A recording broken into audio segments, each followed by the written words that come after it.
అందరికీ నమస్కారం. అయ్యప్ప స్వామి భక్తులు ముఖ్యంగా మన దక్షిణాది రాష్ట్రాల నుండి ఈ సమయంలో పెద్ద ఎత్తున మాల ధరించి పవిత్ర దీక్ష చేపట్టి శబరిమల వెళ్లి ఆ స్వామి వారిని దర్శనం చేసుకుంటారు.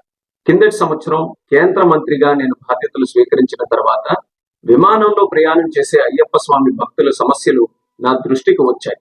వెంటనే భక్తుల సౌకర్యార్థం మా సెక్యూరిటీ రూల్స్ లో మార్పులు చేసి విరుముడి నేరుగా తమతో పాటు తీసుకుని వెళ్లే విధానం, ఆ మార్పులు మేము తీసుకొని వచ్చాం.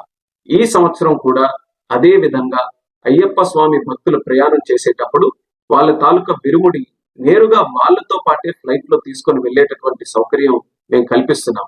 ఇది తక్షణం ఈ రోజు నుండి జనవరి 20 తేదీ వరకు అమల్లో ఉంటుంది. అంటే మండలం నుంచి మకర విలక్కు కాలం వరకు కూడా ఈ సౌకర్యం అయ్యప్ప స్వామి భక్తుల్ని దృష్టిలో పెట్టుకొని కల్పించడం జరుగుతుంది. ఈ కూటమి ప్రభుత్వం దేశ ఆచార సాంప్రదాయాలకు, భక్తుల మనోభావాలకు అత్యంత ప్రాధాన్యతనిస్తుంది. అందుకే ఎవరికి ఇబ్బంది కలగకుండా ఉండాలనే ఆలోచనతో భద్రతా నియమాలు పాటిస్తూ మా మినిస్ట్రీ ఆఫ్ సివిల్ ఏవియేషన్ ద్వారా ఈ నిర్ణయం మేము తీసుకున్నాం. దీన్ని భక్తులందరూ కూడా సద్వినియోగం చేసుకుంటారని, మీ అయ్యప్ప స్వామి దీక్ష విజయవంతంగా జరగాలని, స్వామి తాలూకు ఆశీస్సులు పొంది అందరికీ కూడా మంచి జరగాలని ఈ సందర్భంగా కోరుకుంటున్నాను. నమస్కారం. ఓం స్వామియే శరణమయ్యప్ప.